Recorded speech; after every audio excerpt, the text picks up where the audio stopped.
akan dengan sifat rahmatnya. Hai hambaku, barangkali engkau saat sibuk di siang hari, waktu kamu itu padat, barangkali punya masalah. Coba bangun sedikit saja, saya selesaikan masalah yang kamu miliki pada saat siang itu.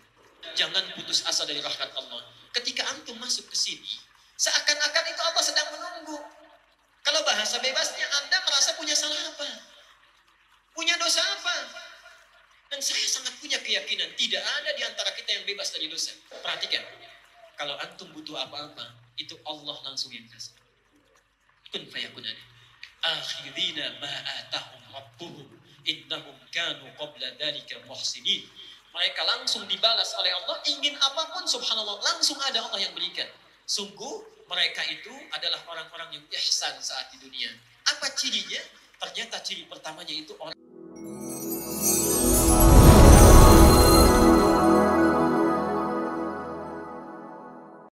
Bismillahirrahmanirrahim. Assalamualaikum warahmatullahi wabarakatuh. Alhamdulillahi wa kafa. Wassalatu wassalamu ala rasulillahil mustafa wa ala alihi wa sahbihi wa man wafa min ba'd. Ikhwani wa akhawati ahbaballahi wa rasulihi sallallahu alaihi wasallam.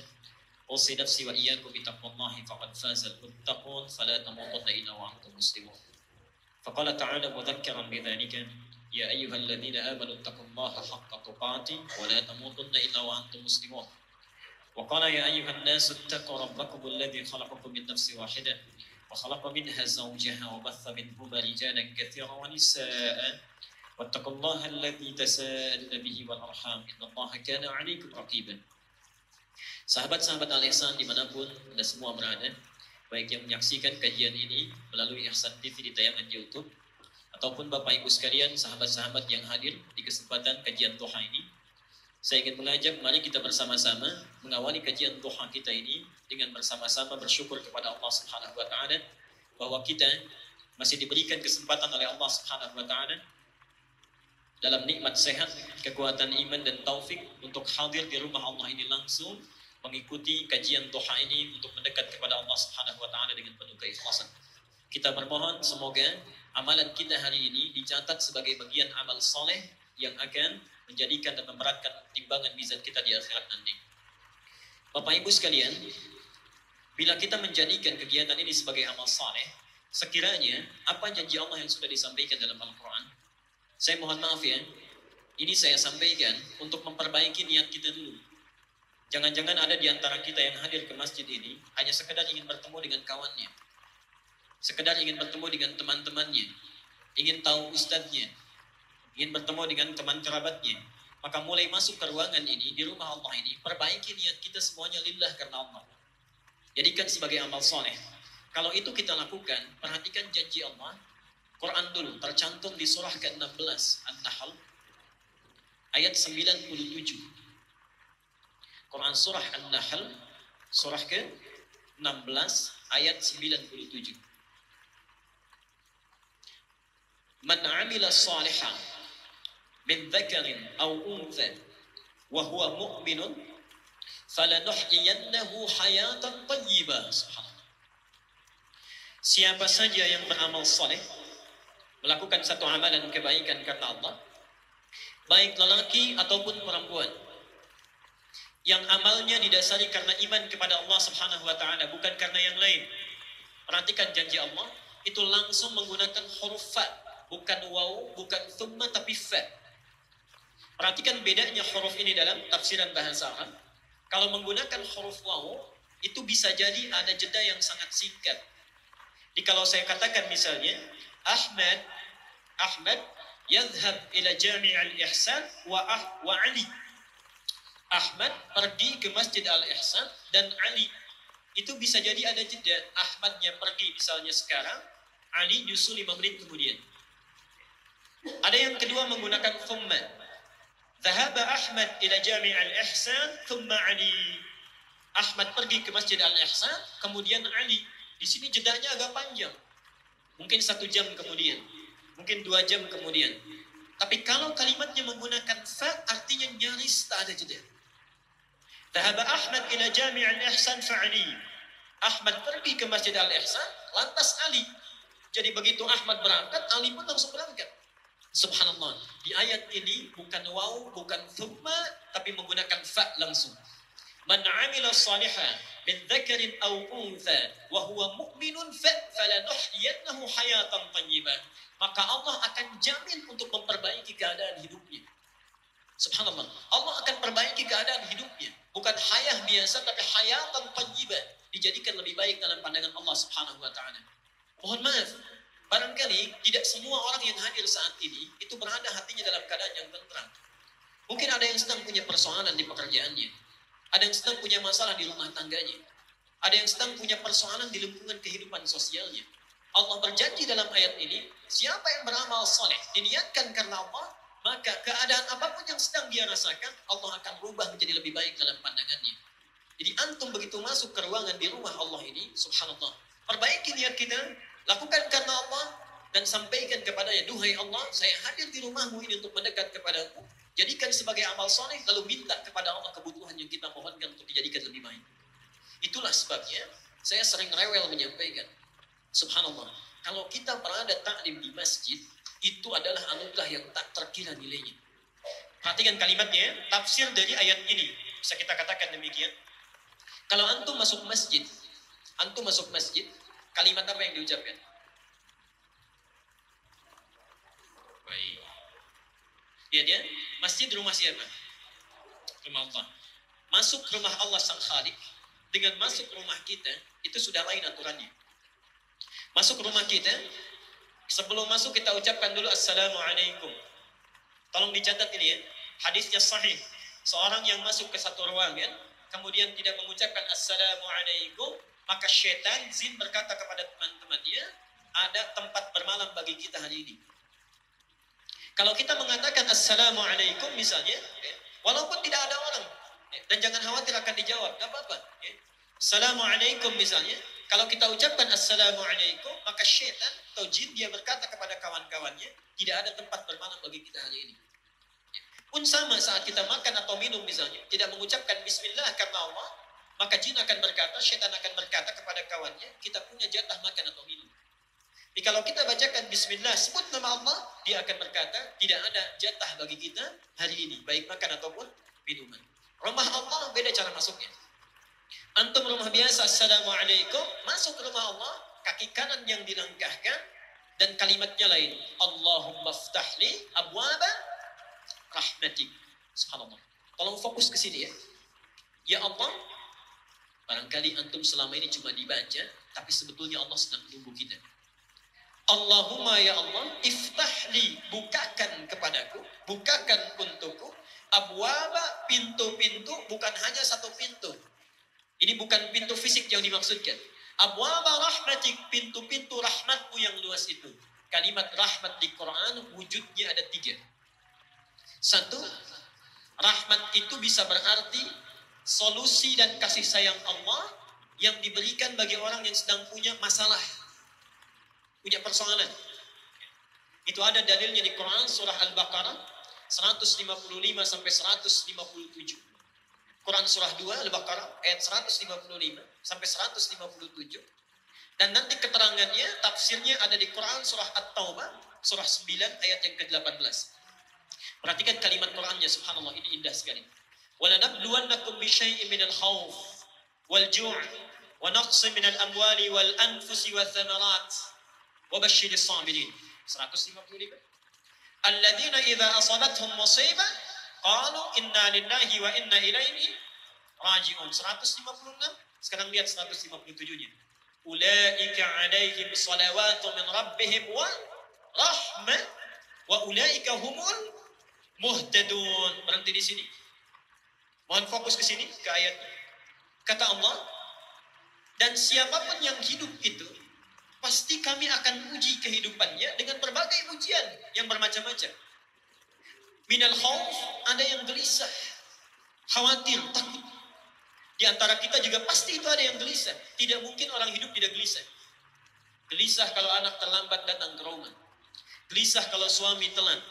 Gelisah kalau istri belum pulang jam sekian dan sebagainya. Gelisah kalau pekerjaan kita belum menghasilkan seperti yang diharapkan. Wal ju', kekurangan makanan. Wa naqsu minal amwal, kekurangan harta. Wal anfus, ada yang sakit sampai dengan wafat. Wal thamarat, ada yang bekerja tapi hasilnya tidak sesuai harapan. Pasti kita akan alami itu. Seakan-akan, mohon maaf, manusia itu tidak akan luput dari masalah. Tidak ada orang hidup tak punya masalah. Kata Allah, wabashiris sabirin, berikan kabar gembira kepada orang yang sabar saat dia menerima ujian itu. Siapa mereka? Alladzina idza asabathum musibah qalu inna lillahi wa inna. Perhatikan rumusnya. Kita qalu di sini bukan hanya berkata, bukan. Kata qaul itu juga bisa berarti meyakini. Meyakini dengan sangat yakin. Jadi kalau antum sedang punya masalah, rumus cepatnya jangan mengeluh. Mengeluh itu tidak menyelesaikan persoalan. Antum datang ke sini ada macet, terjebak lampu merah. Antum keluh kesah sana sini, memarahi lampu, itu tidak akan berubah, tetap merah. Kita menggerutu, situasi tidak akan berubah. Jalan yang pertama kita lakukan, qalu inna lillahi wa inna ilaihi raji'un. Subhanallah, alhamdulillah, Allah sudah mengatur ini. Memang ini jalan yang harus saya lalui. Kalau seseorang mendekat kepada Allah, lahir ketenangan dalam jiwanya. Kalau dia sudah tenang, dekat dengan Allah, perhatikan 157-nya. Ulaika alaihim salawatu min rabbihim. 1. Orang-orang yang punya sikap seperti ini dipuji oleh Allah. Wa rahmah, kalau sudah dipuji diberikan rahmat. Apa bentuk rahmat itu? Wa ulaika humul muhtadun, diberikan solusi, petunjuk untuk menyelesaikan seluruh masalah-masalahnya. Subhanallah. Bapak Ibu sekalian, ketika antum masuk ke masjid, awas, di antara kita barangkali ada yang lupa. Dibuka pintunya, mengucapkan Allahumma ftahli abwaba rahmatik, bukakan pintu-pintu rahmatmu ya Allah. Ayat ini seakan-akan memberikan kesan Allah sedang menunggu kita punya persoalan apa. Seakan-akan Allah ini di rumahnya ini sedang menunggu. Adakah di antara kita yang sedang gelisah hatinya? Adakah yang punya persoalan di pekerjaan dan hartanya? Adakah yang sedang sakit ingin meminta kesembuhan? Adakah yang sedang punya persoalan omsetnya barangkali tidak naik, stagnan, terus turun dan sebagainya? Antum masuk ke ruangan masjid, Allah sudah tunggu. Jadi kalau kita sudah berada di dalamnya, tunaikan sholat 2 rakaat, duduk sibukkan diri kita untuk meminta kepada Allah Subhanahu wa taala. Orang yang minta diberi nama dengan muhtadun, kalau sudah diberikan diberi nama dengan muhtadin. Lihat di surah At-Taubah ayat ke-18 tadi, tafsirnya. Innama ya'muru masajidallahi man amana billah wa aqama as-salat wa ata az-zakat wa lam yakhsha illa Allah wa 'asa ulaika ay yakunu minal muhtadin. Yang memakmurkan masjid Allah itu kalangannya terbatas. Kalangannya terbatas, subhanallah. Itu hanya orang-orang yang yakin kepada Allah, menunaikan sholat dengan konsisten, tunaikan zakatnya dengan baik, tidak pernah takut kecuali hanya pada Allah subhanahu wa ta'ala. Subhanallah, kata Allah, fa'asa ulaika ayyakunu minal muhtadin. Asa beda dengan la'alla. Kalau la'alla itu berjuang keras dulu baru dikasih. Karena itu ketika Allah menurunkan ayat tentang puasa di Ramadan, itu ujungnya ditutup dengan la'allakum. Terulang sebanyak 59 kali dalam Al-Quran.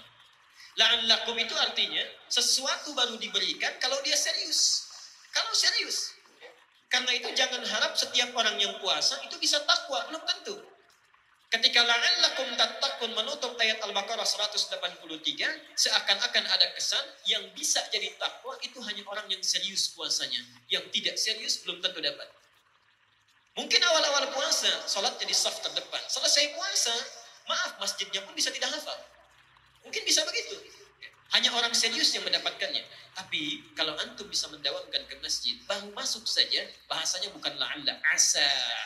Asa itu kalau kita lakukan dengan yakin, Allah cepat kasih. Allah cepat kasih. Jadi mohon maaf ini ya, kalau antum sudah di masjid, ayo sibukkan. Sibukkan dengan mendekat kepada Allah. Peluangnya ada, antum sedang dinanti ini. Jangan kita menyibukkan diri dengan mengobrol, membicarakan keburukan orang lain dan sebagainya. Sudah, duduk di masjid, sibukkan meminta kepada Allah. Saya berikan rahasia untuk para ikhwan di sini, para ayah khususnya. Para sahabat itu rata-rata, termasuk ulama dan salafus saleh. Kalau pulang dari pekerjaannya, Pak, itu mereka membiasakan mampir di masjid.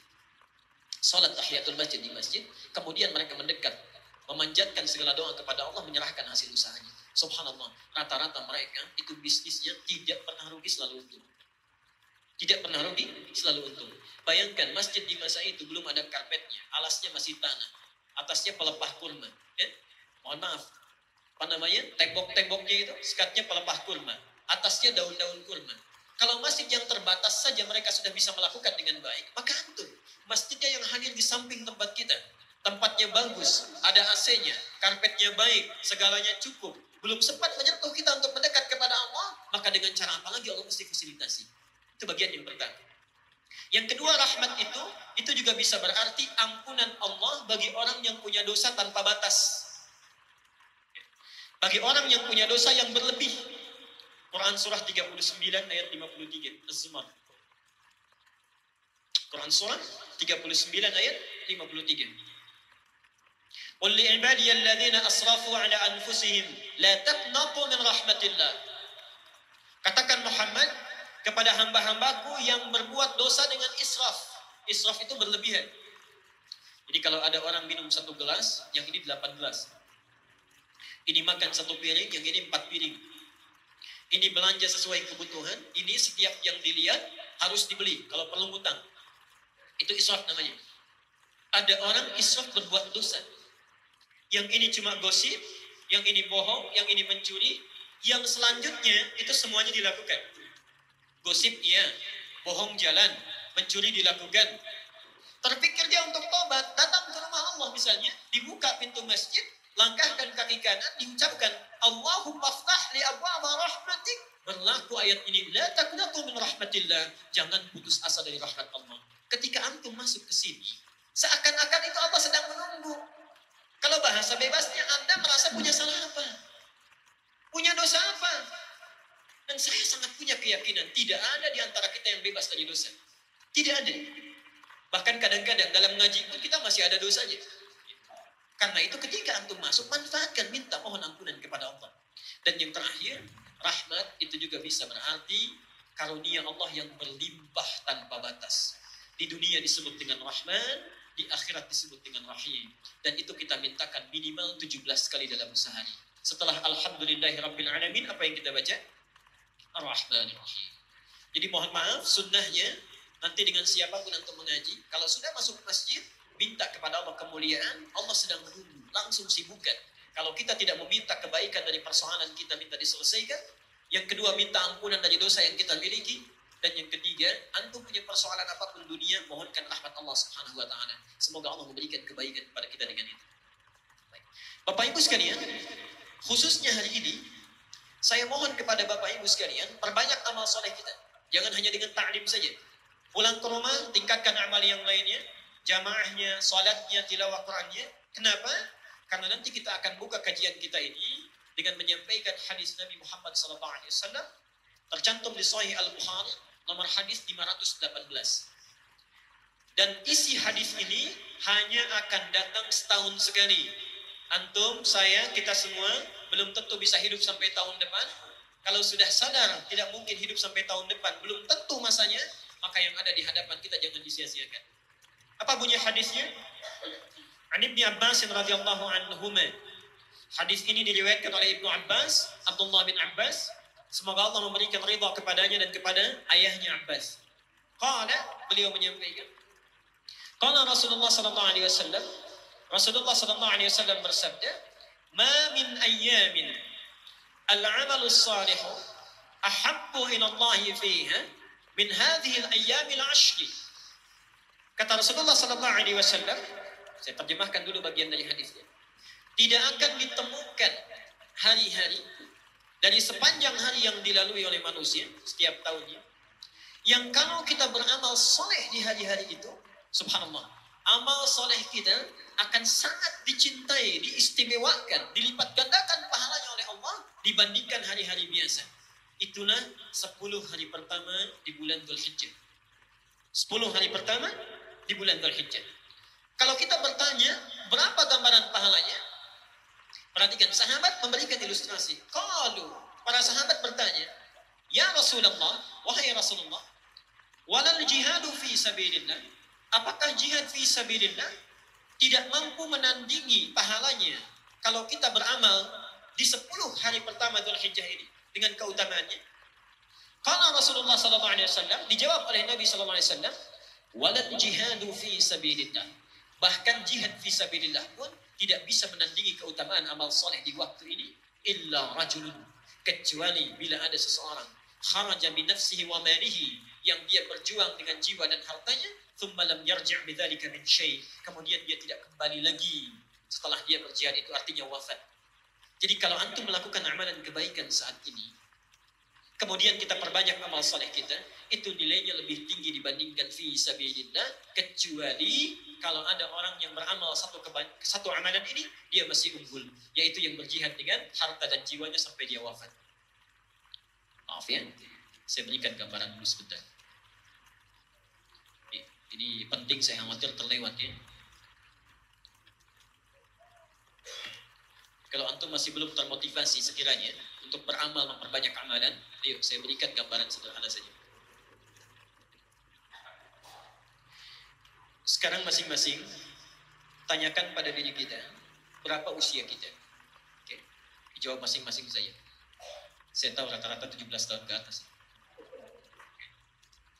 Misal, ambil rata-rata 40 tahun. Penelitian menunjukkan, dan sering saya sampaikan ini, setengah usia manusia itu dipakai tidur. Dipakai tidur. Jadi kalau orang usia 40 tahun, yang tidur berapa tahun? Sisanya beraktivitas. Baik. Makannya, minumnya, sholatnya, ngobrolnya, bekerjanya, termasuk maksiatnya ada di sini. Maaf, kalau antum wafat hari ini, bisa detik ini pas misalnya wafat kita. Baik. Kira-kira rumah kita yang kita bekerja keras puluhan tahun untuk dibangun itu dibawa tidak? Tidak. Baik. Mobil dibawa? Handphone? Baik. Kalau tidak, diinfakkan aja di sini ya, supaya bisa ditukar. Amal soleh ya. Yang dibawa apa? Amal soleh. Ibadah kan? Baik. Ibadah. Saya mau tanya, dari 20 tahun beraktivitas, yang jadi ibadah berapa tahun? Ambil setengahnya bisa, 10 tahun. Artinya, awas, hati-hati. Masih sempat kita bisa tertawa. Hati-hati. Jangan-jangan kita wafat, bekal kita belum cukup. Orang yang usia 40 tahun saja, amalan yang mungkin dibawa menghadap kepada Allah, itu cuma 10 tahun. Diterima tidak? Belum tentu. Baik. Syarat diterima amalan, itu ikhlas. Wa ma umiru illa liya'budullaha mukhlishina lahuddin. Dari 10 tahun, yang ikhlas berapa tahun? Misal setengah, 5 tahun. Bisa, 5 tahun. Jadi orang yang hidup dengan usia 40 tahun, itu potensi amal produktif yang dibawa saat dihisab menghadap Allah, itu cuma 5 tahun. Dosanya berapa tahun?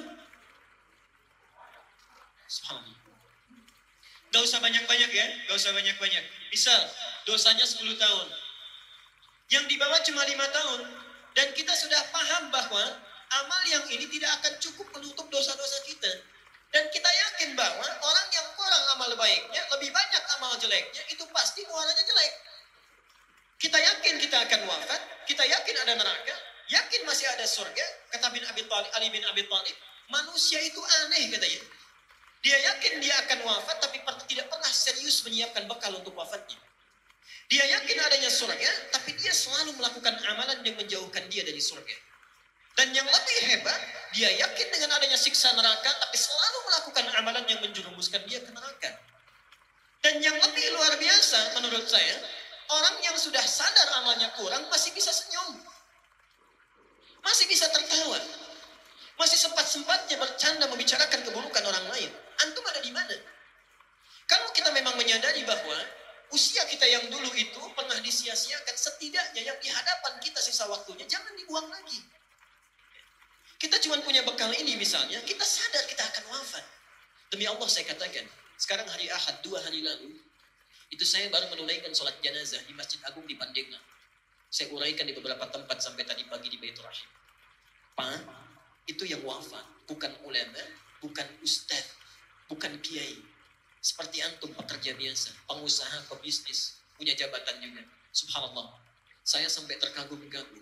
Karena beliau itu walaupun bukan ustadz, bukan ulama, bukan kiai, yang menyolatkan Pak di Masjid Agung sampai lugar keluar.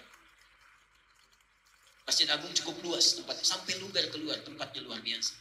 Subhanallah, saya bertanya pada hati saya, kalau saya diwafatkan sekarang, siapa yang akan menyolatkan saya? Siapa yang mengantarkan saya? Jadi antum tidak harus menjadi ustaz, tidak harus menjadi kiai, tidak harus menjadi ulama. Cukup jadilah diri kita sendiri, mendekat kepada Allah dengan amalan kita. Allah akan muliakan kita saat kita pulang menghadap kepadanya. Abu Bakar bukan seorang kiai, seorang pengusaha. Utsman seorang pebisnis. Ali bin Abi Thalib seorang pengajar.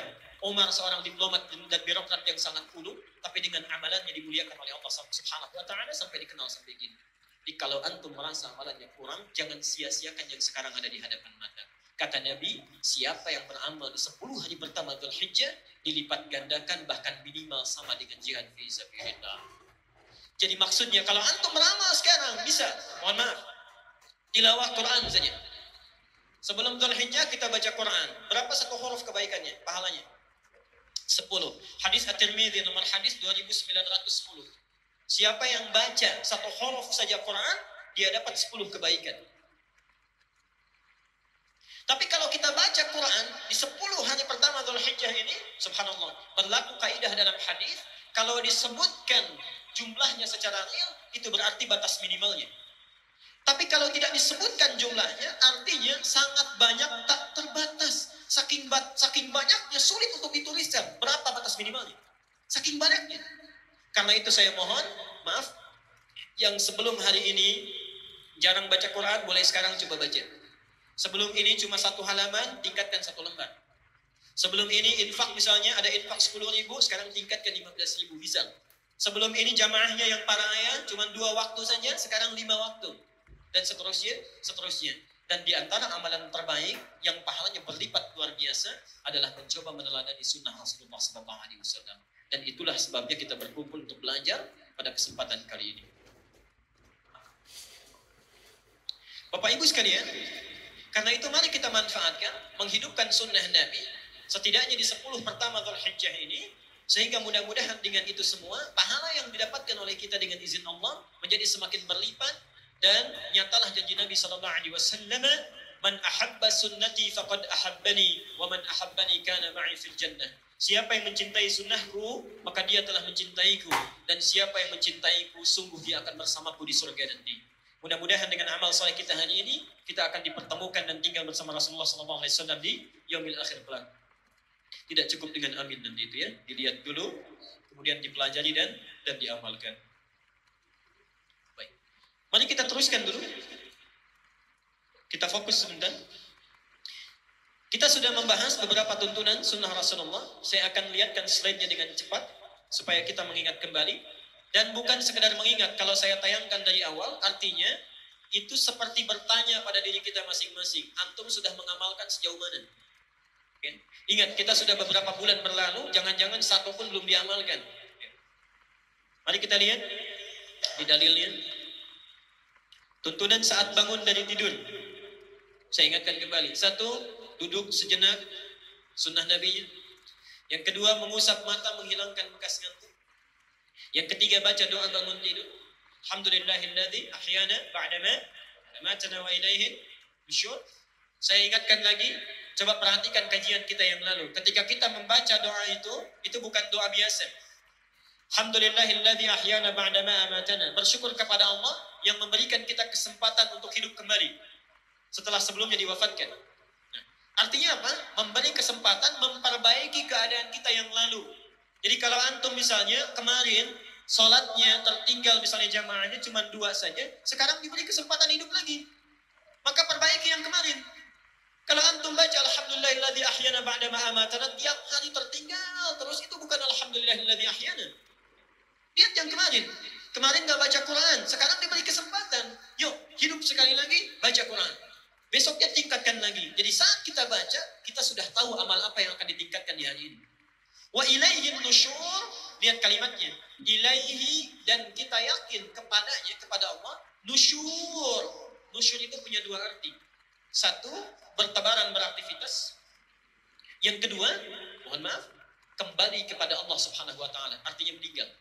Ketika kita mengucapkan ilaihi nusyur, artinya kami sekarang bertekad untuk bertebaran beraktivitas untuk mencari bekal pulang. Artinya orang yang membaca doa ini, dia sudah siap berkomitmen menjadikan semua aktivitasnya sebagai ibadah kepada Allah Subhanahu wa Ta'ala.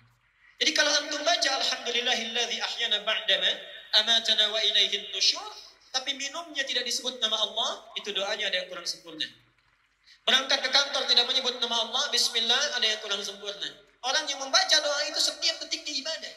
Subhanallah. Qiyaman wa qu'udan wa ala junubihim. Dia berdiri, dia duduk, ataupun dia berbaring, semuanya ibadah mendekat kepada Allah Subhanahu wa taala. Karena itulah untuk menguatkan tekad kita, yang keempat, dibaca 10 ayat terakhir di surah Al-Imran. Supaya ini tafsirnya. Ketika membaca wa ilaihin nusyur, apa tafsirnya? Inna fi khalqis samawati wal ardi wa ikhtilafil laili wan nahari la ayatin li ulil. Seterusnya alladzina yadhkuruna Allaha qiyaman wa qu'udan wa 'ala junubihim. Subhanallah. Jadi antum kalau baca doa ini para ayah, berangkat ke kantor bismillah, jadikan ibadah. Macet bismillah, baca Quran bismillah, minum bismillah, semua jadi ibadah. Kalau antum tinggalkan ini rugi kita. Rugi kita, tidak jadi amal soleh. Wal 'asr innal insana lafi illa alladzina wa amilus solihat. Kalau aktivitas kita tidak jadi amal soleh, walaupun kita beriman, rugi kita karena tidak mendapatkan bekal yang cukup untuk pulang. Hadisnya sudah saya sebutkan. Yang selanjutnya, saya teruskan dulu pelan-pelan ya untuk mengingatkan. Amalan selanjutnya, kalau sudah keluar dari tempat tidur, mencuci kedua telapak tangan dulu. Kemudian bersiwak, berwudu dengan sempurna, atau kalau yang memiliki hajat, dia bisa melakukan mandi janabah. Kemudian setelah itu bangun di pertengahan malam. Ingat, bangunnya bukan kesiangan. Ya. Sunnah Nabi, harus saya ingatkan dulu. Keluar kamar mandi, penting dicatat. Ini bukan kesiangan. Setelah subuh baru bangun, bukan. Ya. Jadi persis tidur lebih awal, bangun di pertengahan malam atau sepertiga malam, duduk, bersihkan bekas gantung, baca doa, kemudian 10 ayat terakhir di surah Ali Imran, keluar, cuci tangan, bersihkan gigi siwak, kemudian berwudu, sempurnakan wudunya, atau ingin kita mandi dulu, baru kemudian setelah itu tunaikan sholat tahajud. Dan di sini kemarin kita berhenti bahasan kita. Coba tanyakan sampai antum duduk di sini, dari sekian sunnah sudah berapa yang diamalkan? Kalau ada yang terlewat, maka malam ini jangan lewatkan lagi, ya. Sudah kita bisa maksimalkan. Pembahasan kita kemarin berhenti di topik ini tentang menunaikan sholat tahajud. Bapak Ibu sekalian, saya akan ringkas dulu sebentar sampai kemudian kita lanjutkan kepada bagaimana sifat tahajud Nabi Sallallahu Alaihi Wasallam. Yang pertama, Nabi Sallallahu Alaihi Wasallam memberikan pesan yang sangat kuat kepada kita agar sedapat mungkin dalam setiap aktivitas kehidupan kita, sedapat mungkin bisa menunaikan sholat tahajud di pertengahan malam. Bisa menunaikan sholat tahajud dalam pertengahan malam sampai dengan sepertiganya. Baik. Kenapa ini penting dilakukan? Walaupun hukumnya itu tidak berhukum wajib. Walaupun hukumnya tidak berhukum wajib.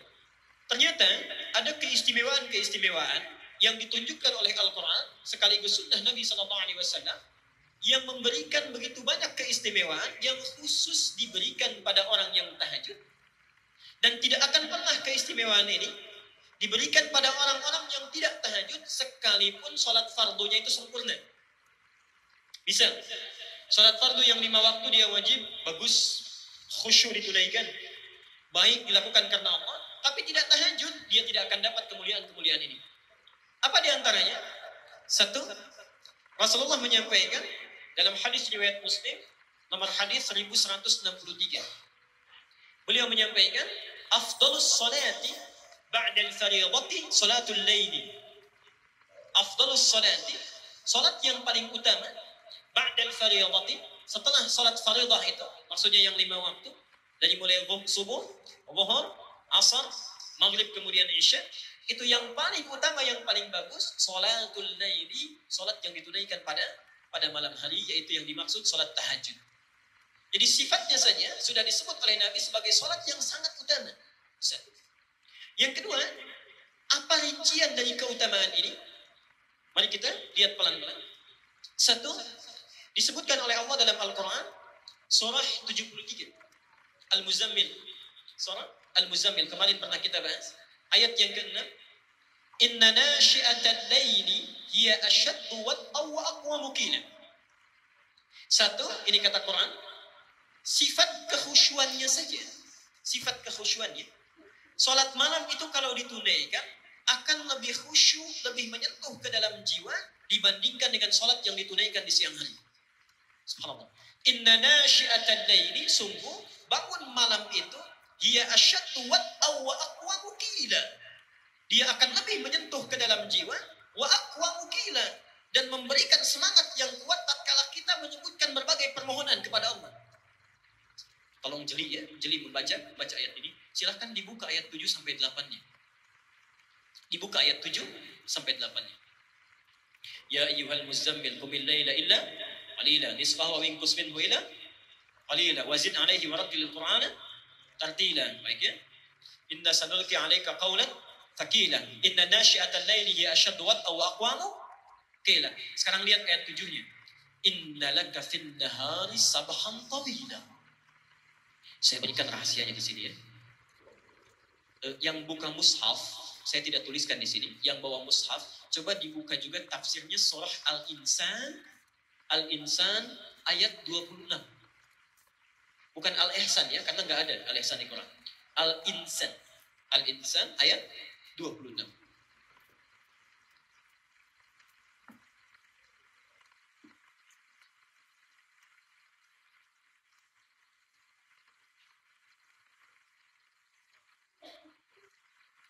Saya akan tunjukkan betapa Allah menyindir kita dengan bahasa yang sangat halus sekali. Kita buka di surat 73 dulu. Al-Muzammil, inna laka fin nahari. Lihat sini rumusnya, saya garis bawahi. Sabhan tawila. Ini. Lihat sini. Ini yang di Al-Muzammil ayat ke 7. Okay. Sungguh kata Allah, inna laka fin nahari, sungguh engkau itu pada saat siang sabhan tawila, begitu banyak dan sibuk betul aktivitasnya. Kalau bahasa bebasnya, subhanallah, kamu itu betapa sibuknya pada saat siang. Pekerjaannya untuk kehidupan dunia kita saja. Kerja, sana sini, makan, minum, bahkan tidur dan sebagainya. Jadi siang itu seakan-akan tidak ada waktu untuk Allah. Paling cuma 1 menit, 2 menit, 5 menit, 10 menit.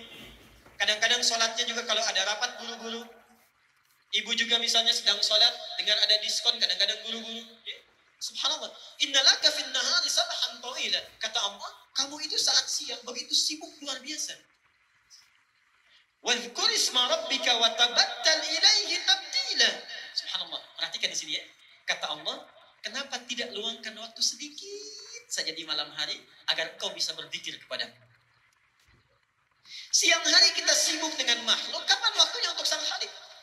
Sedangkan setiap waktu Allah memperhatikan kita. Dan hebatnya manusia, kalau lagi butuh cepat ke Allahnya minta, gitu kan? Allah menyindir kita dengan sangat halus. Anda itu siang kok sibuk sekali. Kalau malam dipakai apa? Sudah siang sibuk, malam tidur juga. Siangnya sibuk, wa ja'alna an-nahara ma'asha, sibuk beraktivitas, malamnya tidur. Cita-cita masuk surga. Cita-cita masuk surga. Kata Allah, subhanallah, wadhkur isma rabbika wa tabattal ilaihi tabtila. Kenapa tidak luangkan waktu sedikit saja untuk menyebut nama Tuhanmu, mendekat kepada Allah? Baik. Nah, disebut di ayat lain di Al-Insan itu, di Al-Ihsan, di Al-Insan maaf, ayat ke-26. Perhatikan di situ. Wa minal laili fasjud lahu wasabbihhu lailan tawila. Lailan tawila. Dan di antara sementara malam, tidak usah semuanya. Allah nggak minta kita semua malam, tidak. Sedikit saja kita bangun. Kemudian sujud kita, salat pada Allah. Wasabbihhu, dan banyak bertasbih menyebut namanya. Lailan tawila. Lihat sini sebentar. Garis bawahi dulu. Saya tidak akan menafsirkan yang ini dulu. Saya akan tafsirkan yang ini dulu. Bapak Ibu sekalian, perhatikan bedanya Allah dengan makhluk. Sang Khalik dengan makhluk. Kalau makhluk minta, manusia minta, biasanya setiap permintaan dan perintahnya itu harus ada kompensasi. Timbal balik. Sifat kedua, kalau diminta sekali, masih mungkin beri. Walaupun kemungkinannya juga belum tentu diberi. Walaupun kemungkinannya belum tentu diberi. Pak, boleh minta kertas satu? Mungkin diberi. Boleh minta handphonenya? Belum tentu diberi. Baik ya? Belum tentu diberi. Minta sekali diberi, kedua kali belum tentu diberi. 3 kali bisa marah. Sang Khalik lain. Diminta sekali senang. 2 kali lebih senang. Berkali-kali sangat senang. Tidak minta malah marah. Tidak minta malah marah. Dan hebatnya ketika Allah menyindir kita untuk coba bangun sedikit saja. Tujuannya bukan supaya kita menunaikan sholatnya, bukan. Tapi Allah tahu bahwa barangkali saat kamu sibuk itu, kamu punya banyak masalah. Subhanallah. Ini sindiran sangat halus sekali, seakan-akan dengan sifat rahmatnya. Hai hambaku, barangkali engkau saat sibuk di siang hari, waktu kamu itu padat, barangkali punya masalah. Coba bangun sedikit saja, saya selesaikan masalah yang kamu miliki pada saat siang itu. Apa masalahnya? Coba lihat. 1, lihat kata Allah pahalanya Al-Isra, ayat 79 sampai 82. Saya cepat, saya uraikan pertemuan yang lalu. 1, wa minal laili fatahajjad bihi nafilatan laka asa 1 ayyab'atsaka rabbuka maqaman mahmudan. Allah akan angkat derajat, karir, pekerjaan orang yang punya masalah ditempatkan di karir terbaik. Seakan-akan saat malam antum sibuk kalau bekerja siang hari, malam itu ditunggu. Ada nggak yang punya masalah di pekerjaannya? Wa qur rabbi adkhilni mudkhala sidqin. Ya Allah, mohon bimbing kami memulai pekerjaan ini dengan baik. Orang yang tahajudnya itu bangun dia ditunaikan, maka Allah akan bimbing dia mengawali aktivitasnya dengan bimbingan terbaik. Wa akhrijni mukhraja sidqin. Subhanallah. Kalau dia memiliki kesulitan, dimanapun itu, misal di pekerjaan, misal di rumah, misal dalam kehidupan harian, itu dibimbing oleh Allah, dilepaskan dari segala persoalan yang dialami. Waj'alni min ladunka sultanan nasira. Kalau diganggu oleh orang lain, langsung Allah yang menolongnya. Pak Ibu sekalian, kita ini aneh. Kita merasa punya kesulitan, Allah sedang menunggu kita, tapi kita abai. Padahal ketika Allah minta kita bangun, gak usah banyak-banyak, sedikit saja. Saya tahu kamu sibuk nanti siang hari. Bangun sebentar saja. Kalau kamu bangun, silahkan punya persoalan apa. Saya selesaikan setiap persoalan yang kau bawa saat siang. Kalau orang sudah merasa kenikmatan dengan tahajud, maka sifatnya akan lain. Dia 1 kali bangun misalnya, diberikan oleh Allah anugerah tahajud, ada kenikmatan di dalamnya, dipuji oleh Allah, mendapatkan keutamaan kebaikan. Ketika kenikmatan dunia saja sudah dirasakan, subhanallah. Lihat. Wa qul ja'al haqqu wa zahaqal batilu innal batila kana. Begitu tahajud dia, diberikan janji Allah dengan pasti, yakin di situ. Dia katakan, benar ternyata janji Allah. Dinikmati tahajudnya, malam tadi yang cuma 2 rakaat, besoknya lailan tawila. Jadi yang ini menunjuk kepada orang yang berhasil tahajudnya, yang tadinya sabhan tawila, sekarang dibalik sabhan tawila siangnya, lailan tawila malamnya. Jadi kalau orang tahu tentang hikmah dan hukum tahajud serta keistimewaannya, niscaya orang tidak akan pernah tidur pulas setiap malamnya. Pasti bangun. Pasti bangun. Saya teruskan sebentar. Yang selanjutnya, orang tahajud itu 1, disebut sifat sholatnya akan lebih khusyuk. Yang kedua, mendapat anugerah kebaikan saat di dunia. Yang ketiga, langsung dipuji oleh Allah di Az-Zumar. Quran surah 39 ayat 9. Amman huwa qanitun ana al-laili sajidan wa qa'iman yahdharul akhirah wa yarju rahmat rabbih. Qul hal yastawi alladhina ya'lamuna wal ladhina la ya'lamun?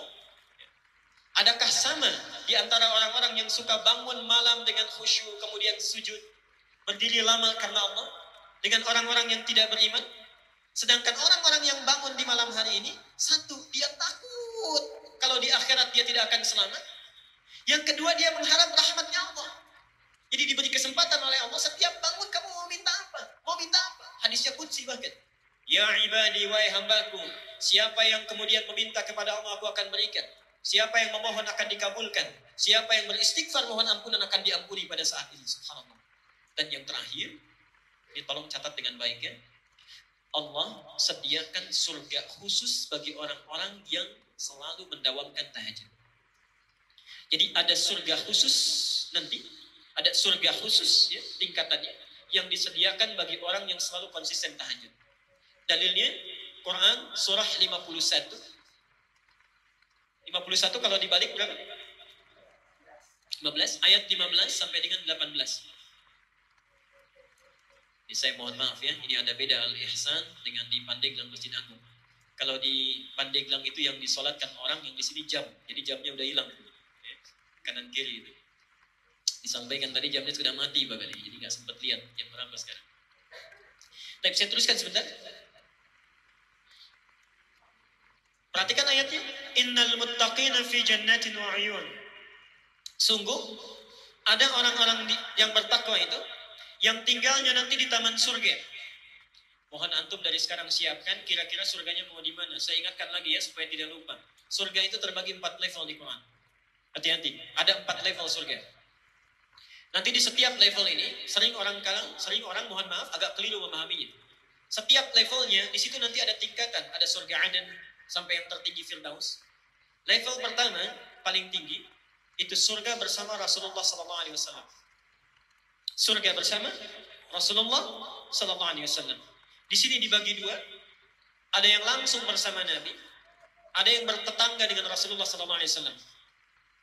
Yang langsung bersama Nabi, hadisnya sahih, man ahabba sunnati wa faqad ahabbani, wa man ahabbani kana ma'i fil jannah. Siapa yang cinta dengan sunnahku, maka dia sungguh telah mencintaiku. Dan siapa yang mencintaiku, maka dia akan bersamaku di surga nanti. Kana ma'i, alhamdulillah, kana ma'i, dia akan bersamaku. Yang bertetangga dengan Nabi, perhatikan hadisnya, ana wa kafilul yatimi kahataini fil jannah. Saya dengan pemerhati anak yatim nanti seperti ini di surga, dekat. Dekat, bertetangga. Level kedua, itu orang yang tinggal di taman surga. Yang tinggal di taman surga. Apa keistimewaan taman surga ini? Taman surga ini keistimewaannya dibandingkan dengan surga biasa, langsung disifati oleh Quran, akhidina ma atahum rabbuhum. Kalau surga yang lainnya, misal antum masuk surga di kelas biasa misal, itu kalau ingin minum saja, ada pelayan namanya wildanun mukhalladun. Kalau laki-laki dilayani oleh bidadari yang sangat cantik luar biasa.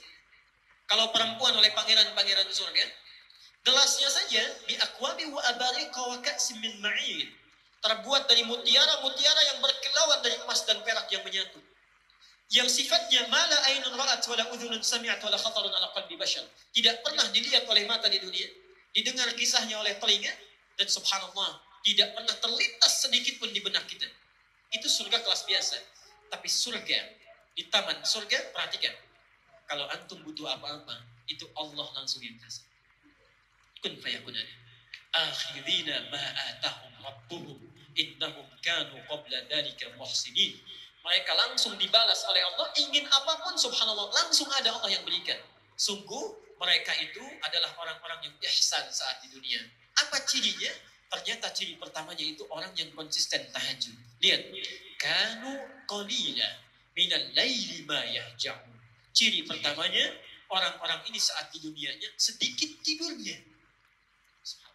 Sedikit tidurnya. Dia hidupkan malamnya. Jadi insya Allah antum mirip-mirip ya. Kalau di situ sedikit tidur, di sini sedikit-sedikit. Tambah sedikit ya. Kanu qalila minal laili ma yahja'un. Jadi kalau kita rajin tahajud, kita dawamkan ibadah ini, subhanallah, itu surganya yang sudah menanti minimal taman surga. Taman surga itu minimal. Kalau antum misalnya tambah lagi dengan yang lain, kita dawamkan misalnya, subhanallah, sholat sunnahnya yang qabliyahnya 12 rakaat tidak pernah ditinggalkan. Didawamkan terus, dibikinkan rumah lagi. Dibikinkan istana di dalam surga. Kalau antum tinggalkan canda yang tidak bermanfaat, misalnya canda yang tidak bermanfaat itu yang ada bohongnya, hanya untuk membuat orang lain tertawa misalnya, itu subhanallah dibangunkan oleh Allah istana di pinggiran surga. Di pinggiran surga. Alhamdulillah masih penting dapat istana, ya. Di pinggiran surga. Baik, villa lah kalau dalam bahasa kita. Kalau orang yang meninggalkan perdebatan, misal ada debat kursi dan lain sebagainya, kita sudah tidak nyaman dengan itu, kita tinggalkan karena Allah, dibangunkan di dalam surga. Dan orang yang memelihara amal-amal solehnya, diperbaiki lagi, dibangunkan rumah di puncak tertinggi di surga. Sekarang, antum kira-kira sudah merencanakan mau tinggal di mana? Saya cuma kasih 2 pilihan. Kata Quran, minimal, ini yang paling minimal. Minimal itu kita harus ada di kelas 3. Yang ketiga itu tempat surga yang seluas langit dan bumi. Seluas langit dan bumi. Dalilnya ada di Ali Imran, nomor ayat 133, sampai 134. Quran surah 3 ayat 133 dan 134. Lihat ayatnya. Wasari'u ila maghfiratin min rabb wa jannatin arduha samawati wal ardu 'iddat lil muttaqin. Subhanallah. Sejenak. Kata Allah, segera engkau beristighfar kepada Allah. Mohon ampun, taubat kepadanya. Dan bahkan punya cita-cita minimal punya rumah di surga seluas langit dan bumi. Subhanallah. Itu minimal yang akan disediakan bagi orang yang takwa. Apa amalannya? Ustaz, saya nggak sempat kalau tahajud. Tilawah Quran saya kurang bagus. Puasa juga kayaknya kurang mampu. Apa yang bisa dilakukan? Subhanallah. Lihat 134-nya. Alladzina yunfikuna fis sarra'i wad dharra. Dia gemar membantu sesamanya. Ada tetangganya kurang, dia bantu. Walaupun cuma cukup air putih, dia bantu orang lain. Apa yang bisa dia persembahkan, dia berikan. Wal kadhiminal ghaidha. Dia sanggup menahan amarahnya. Wal 'afina 'anil nas. Ada orang salah, dia maafkan. Jadi antum misalnya, kalau sadar diri kita punya kemampuan amalan, tidak bisa melakukan yang lain, tunggangi yang lainnya. Pak, ada seorang pemuda, ini kisah ayat ini disampaikan. Seorang pemuda, Rasulullah sedang taklim seperti ini. Tiba-tiba kata Nabi, saya dengar langkah penghuni surga. 3 kali disebutkan, Ali dengan Mu'adz itu penasaran. Ketika penasaran diikuti sampai rumahnya, dilihat orang ini satu tidak tahajud. Yang kedua, bacaan Qur'annya terbata-bata, tidak lancar. Subhanallah. Yang ketiga, saat Mu'adz dan Ali puasa, dia tidak puasa sunnah. Besoknya penasaran ditanya, kata orang ini, kata pemuda ini, lastu min ahli tahajud. Saya memang tidak mendawamkan tahajud. Walastu min ahli siyam. Saya pun bukan termasuk orang yang ahli puasa. Walam ujid qiraatul Qur'an. Dan bacaan Quran saya tidak sebagus kalian. Perhatikan jawabannya. Walakin 'indi 'amalun afrahu bihi amama rabbi. Tapi saya punya satu amalan yang saya harapkan banggakan di hadapan Tuhanku Allah Subhanahu wa taala. Apa amalannya? Setiap sebelum tidur berusaha memaafkan orang yang punya salah kepadanya. Berusaha memaafkan orang yang punya salah kepadanya.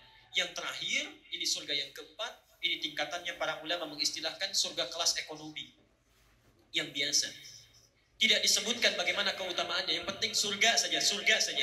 Nabi hanya menggambarkan ma la 'ainun ra'at wa la udhunun sami'at wa la khatarun 'ala qalbi bashar. Kalau antum bercita-cita dari sekarang, tolong rencanakan kira-kira satu keluarga mau di mana. Awas ya, ini saya serius. Jangan sampai ibunya itu ada di tingkat 3, bapaknya di tingkat 2. Yang menarik, anaknya di tingkat 1.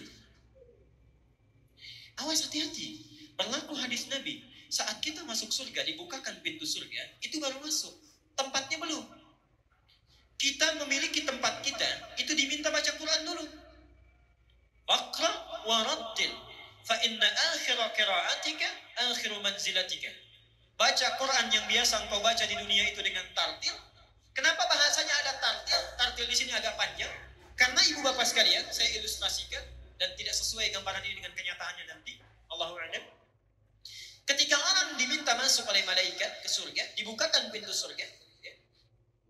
Salamun alaikum bima sabartum. Selamat, Anda bisa masuk surga dengan sabar karena sabar saat di dunia. Udkhuluha bisalamin aminin. Silakan masuk dengan tenteram. Baru masuk.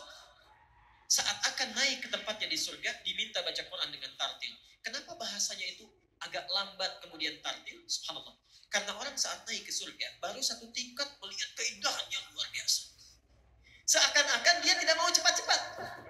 Ingin dilihat dulu, naik lagi. Fa inna akhira qira'atika akhiru manzilatika. Di akhir bacaan kita, disitulah kita tinggal. Mohon maaf, digambarkan dalam riwayat, banyak orang yang menyesal masuk surga. Orang menyesal masuk neraka, wajar. Tapi masuk surga, ada sesuatu yang aneh. Kenapa menyesal? Yang satu ketika naik, baca biasa 10 ayat, temannya 20 ayat. Begitu berhenti di situ, temannya naik ke atas. Yang satu 30 ayat, temannya naik ke atas. Yang satu lebih tinggi lagi. Awas, jangan-jangan anak antum hafal Quran, antum biasanya baru 10 ayat. Ibunya baru 30 ayat. Anaknya sudah di atas, orang tuanya masih di bawah. Sedangkan Allah menawarkan saat kita di dunia. Surah 53 ayat 21. Allah menyediakan satu surga untuk keluarga besar. Walladzina amanu wattaba'athum dzurriyyatuhum biimanin alhaqna bihim dzurriyyatuhum.